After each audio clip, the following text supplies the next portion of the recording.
Hello, everybody, and welcome to another edition of the Dynasty Tradecast on RotoViz Radio. I'm your host, Nathan Powell, and today it's Memorial Day, so some people are busy with their families doing some fun stuff. Some people, like Dan, forget that we are recording a podcast, so he is not here. Thankfully, this is a day that we actually scheduled a guest, so we're in the clutch. We're still recording.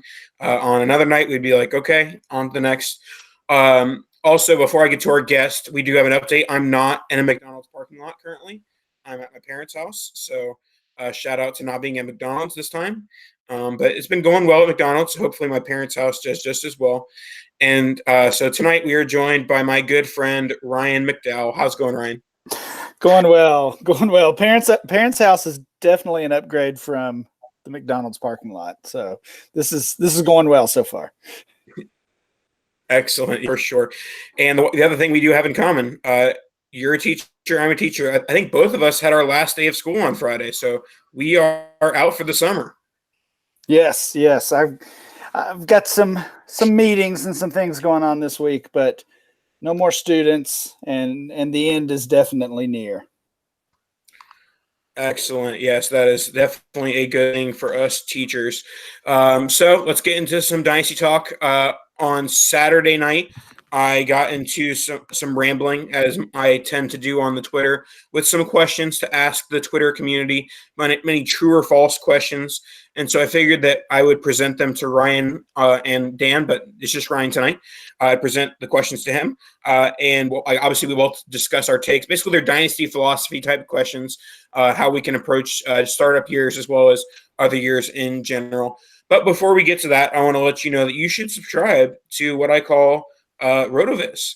As a little podcast listener, you can get a 10% discount right now through the NFL podcast homepage, rotoviz.com/podcast. This offer is good for the remainder of the offseason, I'd assume. So 10% off. Make sure you get it now. Get it good. Lots of great content on RotoViz. Make sure you support your favorite podcasters, Nathan and Dan, and all of the other great podcasts on our network. All right, let's get it started. Our first dynasty philosophy question that I posed to the Twitters, and of course we'll go and we'll give our takes, and then I'll give what Twitter's percentages true versus false were. But our first question: the easiest year in a dynasty league to acquire future picks is the startup year. True or false, Ryan McDowell? These are all going to be interesting. I loved when I saw you put these questions out because they definitely got me thinking about the different topics.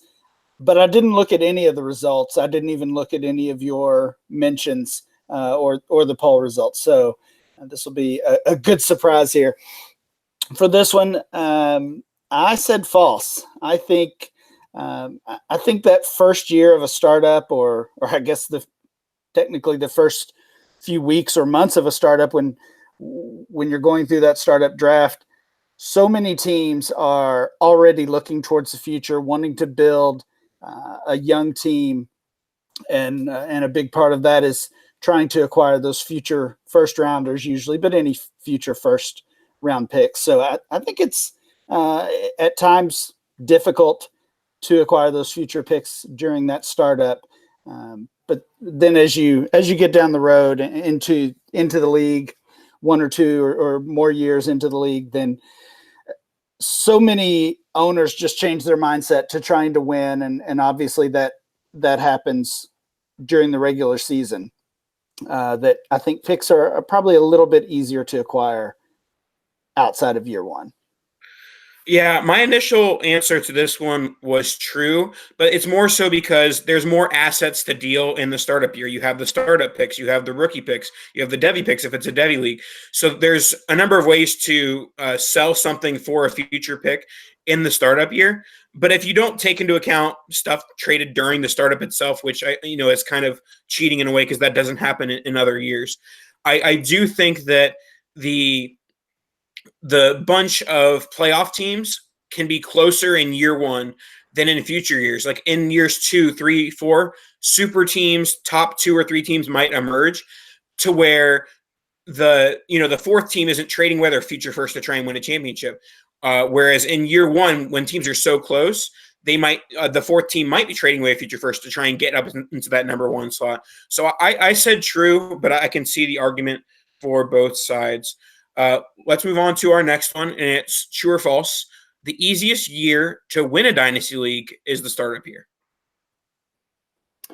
I said true on that one, only because, like I said earlier, so many teams are trying to build those young teams, and whether you want to call it productive struggle or just trying to build that pretty off-season roster, that if you're willing to draft and to rely on these older established veterans, I think a lot of times you can squeeze out a year one win, and it might be pretty ugly after that.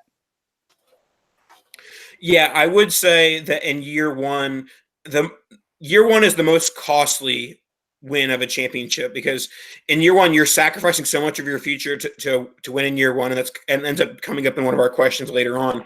But I would say that it's one of those things that, like, if you're committed to it, if you're going all out for year one, I would say it is the easiest year to win. But you kind of do have to be that one that does go all out and trades all their future assets or goes super heavy veterans early on in the startup. So it's the easiest to win, but it is also the most costly. I think that's a fair point. So when you put these on Twitter, they were actually polls. That true polls? Yes, Twitter polls. Oh, yeah. Oh, sorry, I forgot to say what the results of the first one were. The first one were 77% true, 23% false to the easiest year to acquire feature picks. So pretty heavily, and yes, the easiest year to acquire feature picks is the startup. And then in poll 2, the easiest year to win a Dice League is the startup year. This one was closer. This one was 56% true, 44% false. So kind of pretty even there, saying maybe it isn't the easiest year, but like I said, I think the main point is that if you want to win the startup year, it might end up costing you in the long term. All right, next one. True or false? The easiest year to productive struggle to a 101 is the startup year. I would say false, and again, that goes in line with my responses to the first two questions. That it seems like 75% of the league wants to, if not lose on purpose and get that 101, they at least want to build that young team, and often relying on rookies or second-year players, and a lot of times that does not go well. So whether it's a plan to get the 101 or if it just happens as a result of team building, I feel like in year one, over half the league is maybe going for a top pick rather than playing for a league title. And then I think, again, as you get into the league 2, 3, 4 years, you end up with maybe those 2 or 3 super teams, like you mentioned earlier, 2 or 3 teams that are just always at the bottom. And then the rest of the teams are in the middle. And I think as dynasty owners, that's one of our weaknesses, is really taking a good look at our team and being able to kind of go all in one way or the other. Yeah, and I do think this kind of does depend on, some teams form their dynasty strategy or their strategy for a startup based on what they think of the next year's class. I know people that drafted the worst possible team, the youngest possible team, just to get Saquon Barkley, the year before he was about to come out in the draft. And I could see that easily happening again, less so with this class of quarterbacks and superflex.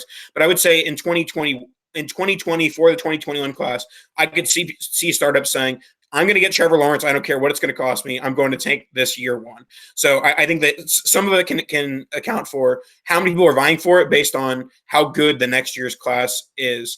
But yeah, I do think that it's one of those things that you do have to. I think it can happen on accident in years 2, 3, and 4. I think you have to actually try for it in year one, because there's so many other teams trying for it that if you're not at least attempting to do it, then someone's going to beat you at it. And the result of that poll was 66% true. The easiest year to productive struggle is year one. False, 34%. All right. Now we're going to get into some more league-specific ones. We're going to go to the super flex format, one you and I, probably our favorite format in general. Superflex, the easiest time to acquire quarterbacks in a Superflex Dynasty League is during the startup. This one was a little tough. I kind of flip-flopped on this one a few times, but I settled on false. My thinking was that in a startup, even if you are planning on tanking or doing a productive struggle year, you're still trying to acquire those quarterbacks. Maybe rather than Roethlisberger, Rivers, or Brady, maybe you're taking a shot on Darnold or Rosen or Haskins, any of these young quarterbacks that are still relatively unproven. But in general, everybody's getting their quarterbacks in that startup year. And then as time goes along, those teams are changing. Maybe the owners of those veteran quarterbacks have determined that they're not contenders, and then you can trade for those quarterbacks a lot of times, especially like I said, those veterans. So I don't think it's the easiest time to get a starting quarterback in year one.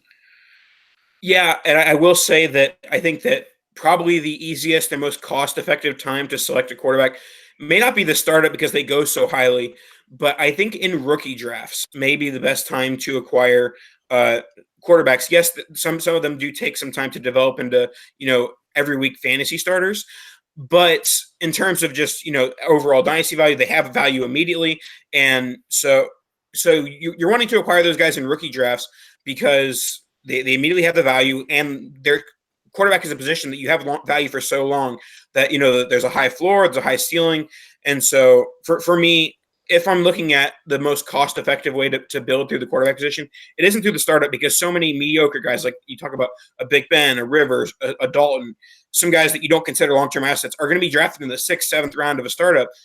Whereas I think that the cost of a rookie pick isn't as unnecessary as the cost of a middle-round quarterback. And go ahead. Sorry, I was just going to say I think that's a really good point. And we look at quarterback classes like we had last year, where even guys like Josh Allen were falling to the 2nd round. We're seeing it this year with Drew Lock and Daniel Jones, and of course those guys have their questions and kind of their warts as prospects, but still thinking you could get a potential starting quarterback with a 2nd round rookie pick is really pretty wild when you think about it. That should be an easy pick in those super flex leagues.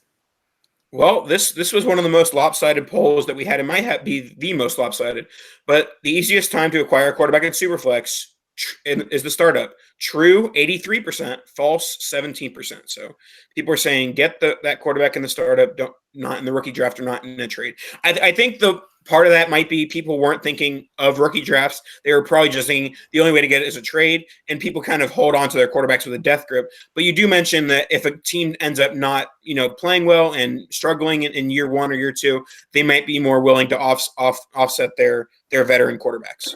Yeah, I definitely see that side of it. And I kind of mentioned that in my response, that if you think about a startup auction or a startup draft in a Superflex, everybody's kind of getting their 2 starters, and then maybe somebody, maybe an owner goes deeper, going after 3 or 4 quarterbacks, what have you. But in general, everybody's going to get a couple. So from that point of view, yeah, it's easy because it's fairly spread out.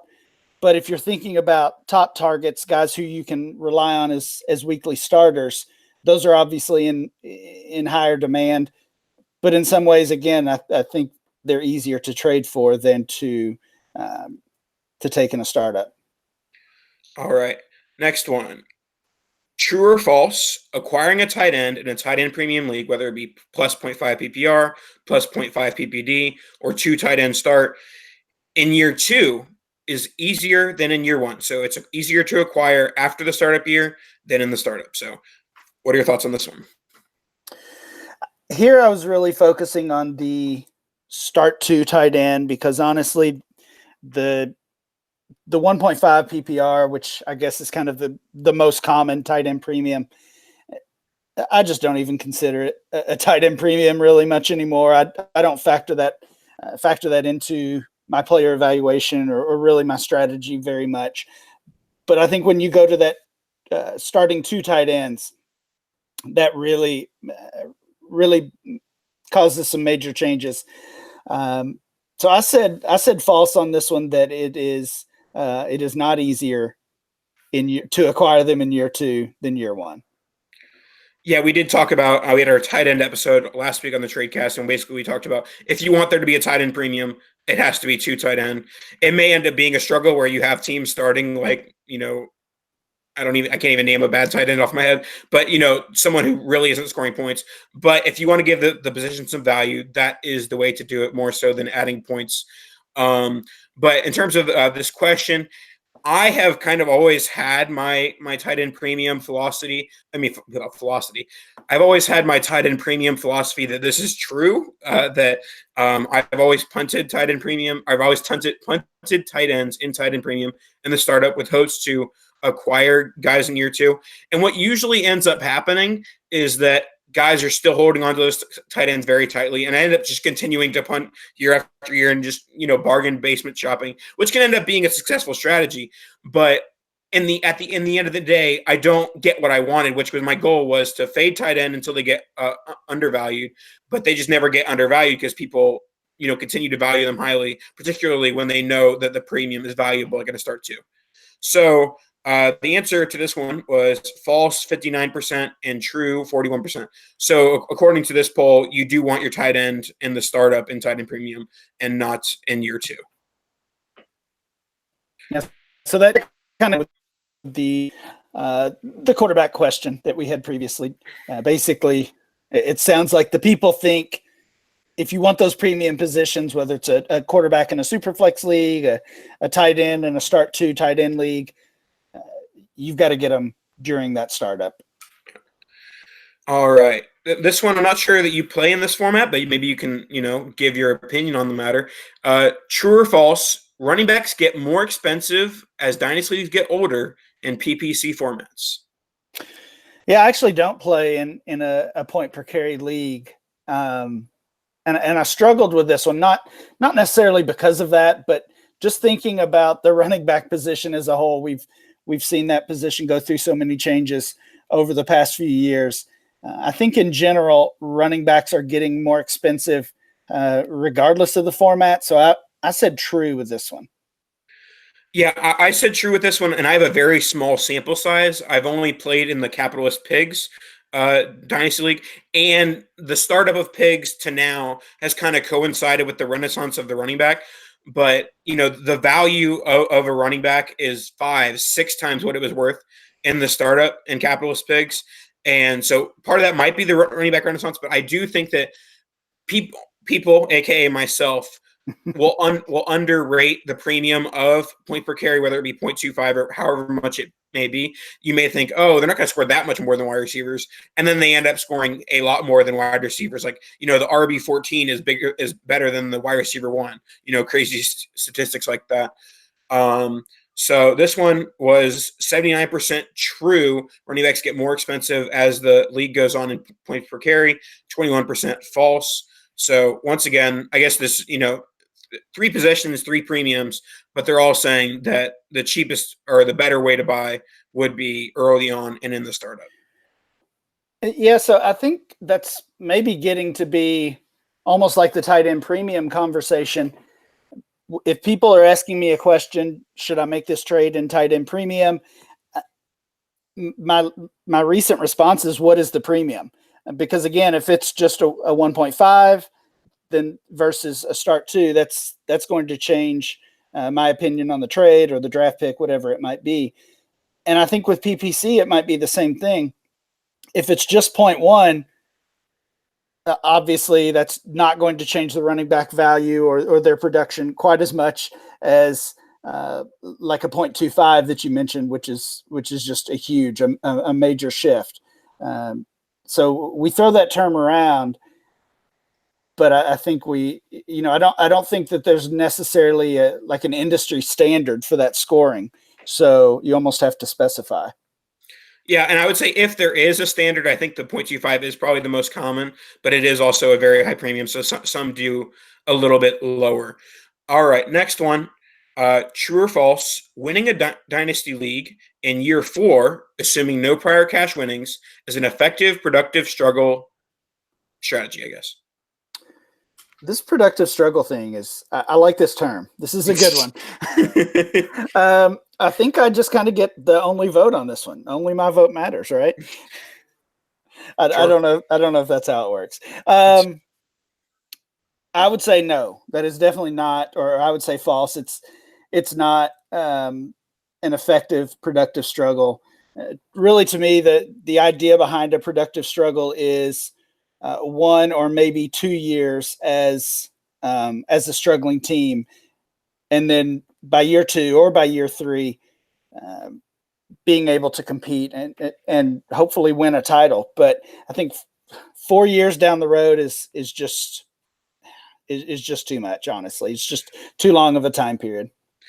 Yeah, one of my responses to this tweet was, well, my productive struggle is lose 1 year, make the playoffs 1 year, win the championship the 3rd year. And I'm like, well, that's not the question. So it's like, yes, that's a good productive struggle. But, in this scenario, at least you could have made the playoffs in years 2 and 3, but, no cash. And I do think that, you kind of have to be cash agnostic when it comes to this type of question, because I mean, it does kind of depend on, like, if first place gets you like 8 times your winnings, sure, I'll, give up 3 years worth of cash to get 8 times my winnings in year 4. But, certainly that is a bit of more of a financial question, I guess. But if we're talking just like, okay, how do I want to win my dynasty league? Year 4 is a bit late. I would say you need at least 1 cash. I would say you need 1 cash in years 2 or 3. Or a top 3 finish, as most would put it, and then you can consider a championship in year 4 an effective, productive struggle. As for, go ahead. Yeah, I think people have thrown around that productive struggle term as basically any bad team or any building team is a productive struggle.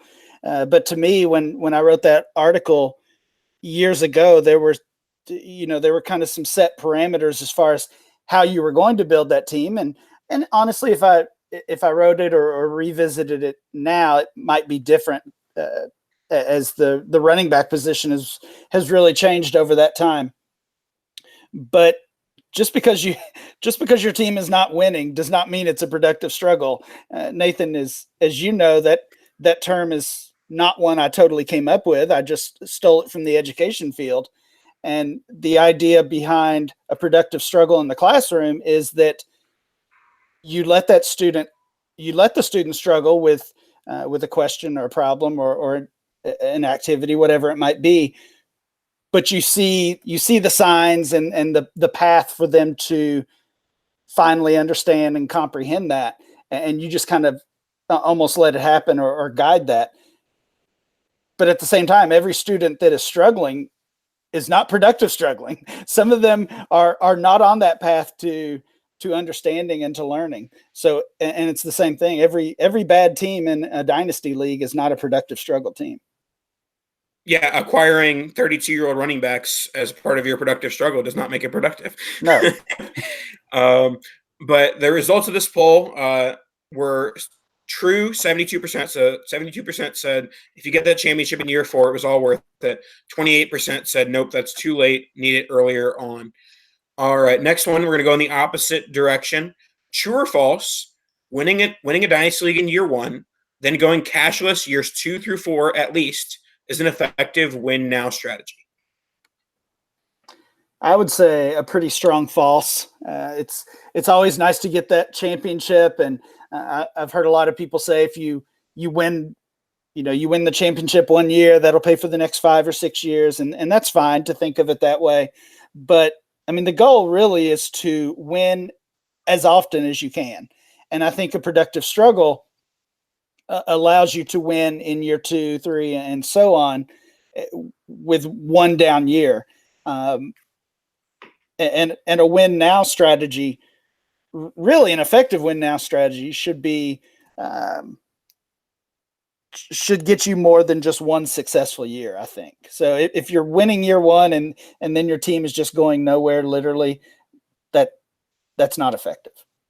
Yeah, and if we take the cash part out of it, if we look at just like the pride part, like I would say the year one championship in Dynasty is the one that means the least. It just means that you overspent on veterans. I know this is coming from two of the guys who care the least about the year one championship, but I think it is the least valuable out of, let's say, the first 5 years. The year one would be the one I want the least, outside of just wanting the cash now. Yeah, I agree. All right, next one. True or false? And this one's a bit complicated, but I'll under complicate it, if that makes sense, afterwards. True or false? You can be a consistently good team, making the playoffs 66% of the time, over a 6+ year span in a Devy league, while never participating in the Devy portion, always trading away Devy picks as soon as you get them. True or false? I think this one's true. I said true on this. Of course, again, kind of like the point per carry and the tight end premium thing, you kind of have to clarify a little bit. Some Devy leagues are shallow with maybe just one college player per team. And some, Nathan, like the ones we play in, are much deeper with 30, 40, 50 Devy players rostered at any one time. So, of course, a big difference between those. But in general, I think, yes, if you're going to be an active trader, if you're going to hit on your rookie picks, even in a shallow rookie draft, I think you can still be a successful team, make the playoffs 2 out of every 3 years. Yeah, it pains me to say it as someone who overinvests in Devy, but I think that there are times where if I just didn't invest in Devy, my teams would be better off. But the key to having an effective strategy with staying out of the Devy is finding the Nathan in your league who always wants the Devy picks and will pay what maybe I might think I'm underpaying, but half the time I'm not, because I'm not underpaying because I'm drafting a bust, or I'm getting the money that will eventually get me a bust, because the bust rate is so high with Devy players.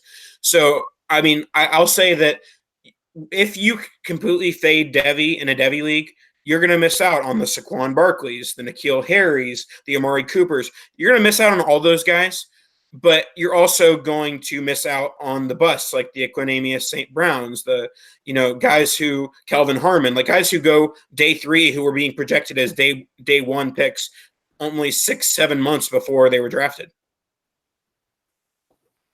Yeah, I totally agree. It's I'm with you though. I just can't stay away from those Devy players. In general, I want as many as I can. To me, that makes the entire experience a little more fun. But I do think if you really have to be effective in everything else, though, the rookie draft or rookie auction, the making trades, mining the waiver wire, you really have to nail everything else, I think, to be that consistent winner without the Devy portion. All right, the next two, neither of us can answer because they are IDP questions. We will leave that to someone else who can answer those. Although the general consensus, the questions were, you can win an IDP league with the best offense and the worst defense, and you can win an IDP league with the best defense and the worst offense. Oh, by the way, I didn't reveal the answer to the Devy question was 89% true. You can win a Devy league consistently without playing in the Devy. 11% false. So that was the biggest margin so far, right? Okay. Yeah, that sounds right. So yeah, I mean, I think there's definitely a lot of people in Devy leagues who employ the strategy. Like, all right, I'll let Nathan and Ryan deal with the Devies. I'm just gonna, take my veterans, take my rookies. Yeah. All right. Next one. So we're not going to comment on these, but we're just going to say them. True or false? You can win an IDP league with the best offense and the worst defense in the league. True, 68%. False, 32%. And true or false? You can win an IDP league with the best defense and the worst offense. 21% true, 79% false. And most of the comments, honestly, these were the ones that I got the most comments on, where it was basically like IDP leagues vary so much that in some leagues the defense matters, some leagues it doesn't at all. So, you kind of have to just look at your league format and I guess discuss that with people who know more than us on the matter. And then this one is a hotly debated one each and every year. True or false? Next year's class is overrated every year. I think the people probably said true on this one, but I am going to say false. Growing up, my dad always taught me some test taking tips, and especially when it comes to true false questions. And when you throw that every year in there, to me that makes it false, because I don't think the 2020 class is overrated, and we'll find out in a year from now. But in general, I understand that a lot of people would probably say true to that, but I'm going to say false. Yeah, for me, I'm gonna say there are top Devy players that are overrated every year, but I think that classes in general aren't overrated every year, because we pick and choose that some classes are going to just not be as good as the 2020 class, or not as good as the 2014. Like, I feel like if we don't see the 2 or 3 mega studs 12 months out, we start to possibly underrate the class in general. So yeah, well, I mean, it's hard to have this perspective when you get years out, but during that 2017 off season, so 2 years ago, when we had Fournette and Corey Davis and McCaffrey and Mixon and all these guys that were coming in, nobody was really looking forward to the 2018 class. That was not one in general, even though it was the Saquon Barkley class. As a whole, that was not one that people were excited about. And then back up to last year, everybody was very excited about the 2019 class, mainly due to the wide receiver depth, and we see that kind of fell off with injuries and players going back to school, and guys like Harmon not ending up with the draft capital that we thought they might have. So, I mean, again, no, I don't think every draft class is overrated, because I think every once in a while we have kind of a dose of reality that we're not as excited about. Yep, but I do think we are going to be very excited about that 2020 class from now, and I don't think the excitement will fizzle. I think we'll be excited until those rookie drafts begin. All right, that's our true or false questions. Make sure to check them out on Twitter at NPowellFF. Plug in myself there. And now we're just going to get into a bit of we're going to talk some trades, go over some trades that we found on the DLF Trade Finder. All of these involve rookie picks. Some of them, the rookie pick is the central part. Some of them, it's not. But we'll go over them, give our takes, and go from there. All right. So our first one, it's going to be, and it's all these are one quarterback unless specified otherwise. First one, 104 and a 2021, or Corey Davis and the 201. This one's, I think it's pretty fair, first of all, but it's also an easy one for me. I'm a little worried about Corey Davis. I think the AJ Brown pick could really end up hurting Davis. And honestly, I'd rather have Brown straight up over Davis in a dynasty league. Could definitely get Brown at 1.04, or a guy like David Montgomery potentially. And then if you look at the other portion of the trade, the 2021 versus the 2.01, really love the late first and early second, the guys that are in that range. And that's a huge tier, but still have to prefer the upside and, potentially being a top 5 pick. We don't know exactly what these 2020 picks look like. So I would side with the 2 draft picks, the 104 and the 2021. Yeah, when I first looked at this trade, I was thinking I was going to go Corey Davis, because when I think about it, I'm not totally sure that any player after N'Keal Harry, Josh Jacobs should be over Corey Davis. If we're talking about AJ Brown, Miles Sanders, David Montgomery, I think all 3 of those guys and Corey Davis are all very close in value. So if we're just talking about those players versus Davis, you might say that Davis has the higher ceiling this year, but those guys also have much higher floors a year from now, because all those guys can basically bust and they'll still have very close to the same value a year from now. That won't be the case if Corey Davis doesn't put numbers up this year. He's going to fall to the 9th, 10th round of startups. So with that being said, I'm going to take the floor of the 104, and then also the ceiling of the 2021, because the ceiling of the 2021 is exponentially higher than that 201. I do like the players in that range as well, but the 20. I mean, at the very least, that 2021 is going to be a higher pick than that 201 is, because that's just how picks work. All right, let's go to our next one, and it's going to be the 109 and Hunter Henry versus Darius Geis and a 2023. Yeah, this is the closest one for me, and again, I really went back and forth on it.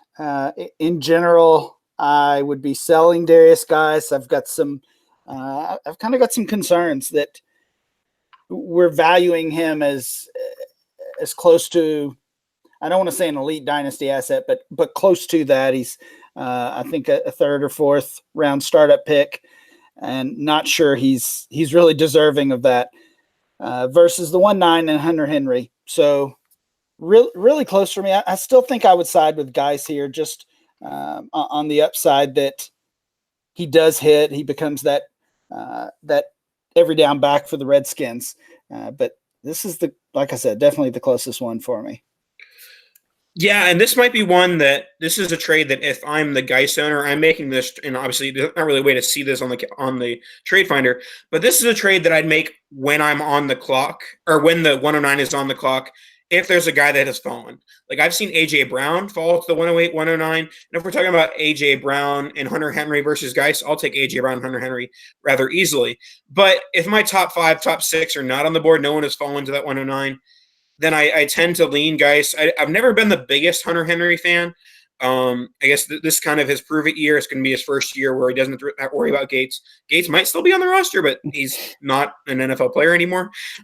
So, it's really his time to show whether he's a top 5 tight end, like, many of his most ardent believers believe.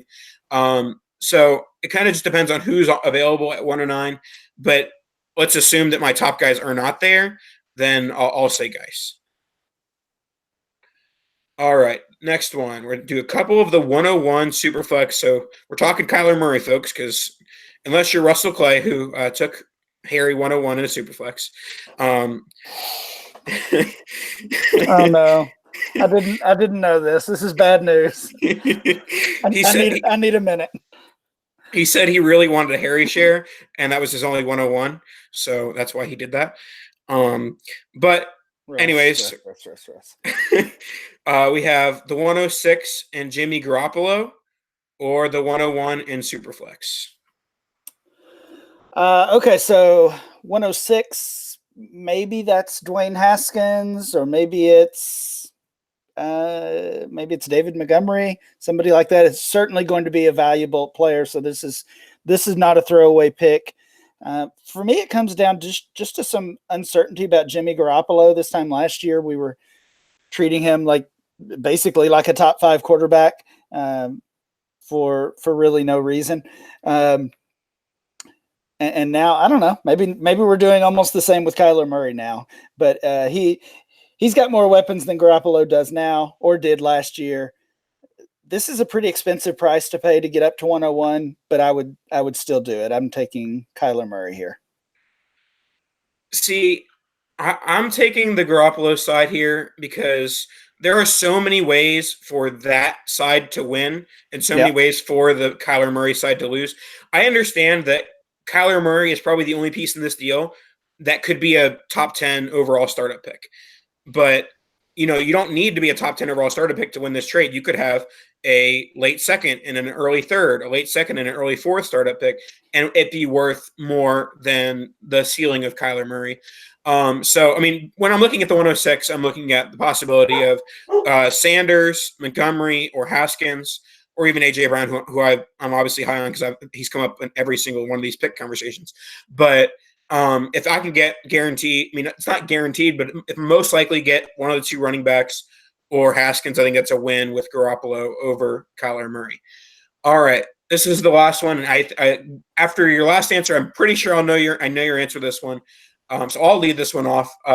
102 and Marvin Jones for the 101 in Superflex. I understand the love for N'Keal Harry. I mean, I posted, I think it's Sticky, Adam Zekis has a tool that you can see your shares on MFL. And so I went to it, and I play in 17 dynasty leagues, and I have 7 shares of N'Keal Harry, and I posted it on Twitter, and someone's response was, "You had 7 101s?" And I'm like, "Well, no, I I had 3 Devi, 2 auction, 2 101s." Like, so. Anyways, I'm not sure why I told that story, but I like N'Keal Harry. But if you're going to go from the 101 to the 102, if you're going to make that drop, I want a piece that's more valuable than Marvin Jones. Marvin Jones is a very good fantasy player, a guy who I want on my fantasy teams, but he's not a league winner. He's not a guy that's going to be changing your team, changing your team from a rebuilder to a contender. So I want a game-changing piece if I'm giving up Kyler Murray, which maybe is hypocritical after I just took Jimmy Garoppolo and a 106 for Kyler Murray.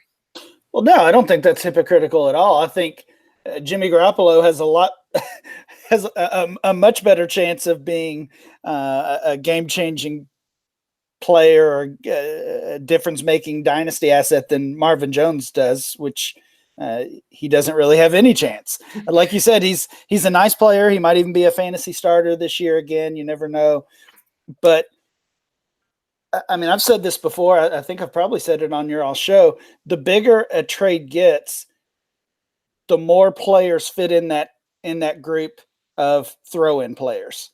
And in a big trade like this, Marvin Jones is basically a throw-in. He's a toss-in, and you need much more than that to even to go up just one pick. So yeah, Kyler side again here for me. Yeah, the only real scenario where you make this deal is if you're Russell Clay and you really want a Harry share, and you're like, well, if this is the only way I'm going to get a Harry share, then this is the way I'll do it. So yeah, I mean, honestly, that would be, if you're set on taking N'Keal Harry or Josh Jacobs, or you just don't believe in Kyler Murray in general, which is, there's reasons to have concerns for sure. Then yeah, you should absolutely trade down rather than taking someone else. All right, actually, that we'll wrap up with that's an interesting point about Kyler having concerns. I think this has kind of had a wide range of opinions throughout fantasy football. Do you have any baseball concerns with Kyler Murray? I don't really have any baseball concerns. No, I think. I mean, we're looking at a 5-year contract, and I just think he's locked in for those 5 years with the Cardinals. I can't, after basically leaving one sport and for another, I can't. I mean, I really just can't see him doing it again, at least until that contract runs out. It's also, I mean, I know he was a top 10 pick in the baseball draft, but even those top 10 picks and even first rounders are certainly not guaranteed to ever make the major leagues, let alone to do it quickly. So if we're fast forwarding 5 years down the road and he's 26, 27 years old, that's not the type of player you want to, where you want to start your baseball career in single A. So I don't really have baseball concerns. I think it's fair to have size concerns. I think it's fair to have concerns about Kingsbury. And even with Larry Fitzgerald there, it's going to be a very young offense in general. I think Murray's dynasty value is really getting propped up right now, and maybe even overvalued right now by so many of the seasonal experts and even DFS experts really pumping him up, which is fine. Obviously, they're all entitled to their opinion, but I think that can impact the way dynasty players think about these players as well. Yeah, and I'll give my opinion on the baseball thing. I actually didn't really even think of this until I asked the question. But really, the only way he goes to baseball is if he's a terrible bust in the NFL. So if you have baseball concerns, you should really have football concerns, because the only way he's going to baseball is if he's bad at football. So, I mean, I don't think – right. I think that's a great point. If we're looking at Jamarcus Russell or Tim Tebow, I'm trying to think of the first rounders who didn't even fulfill that contract. That's Paxton Lynch. yeah, Paxton Lynch. That's basically what it would have to be, where he gets cut before prior to those 5 years, and if that's the situation, like you said, then we've got bigger issues. Alrighty. Thanks so much for hopping on, Ryan. I know everyone knows where to find you, but feel free to plug what you got. Sure, you can find me on Twitter at RyanMC23 and find most of my work at DLF. Alrighty. Thanks a lot, and thanks for answering our true or false questions. It was fun, and thanks to myself for randomly doing that on Saturday night and giving us a show topic. Alrighty, that'll wrap us up. Make sure you leave a rating and a review. Make sure to say how great it is without Dan. It's pretty great. And 5 stars rating and review, and we'll talk to you guys next week.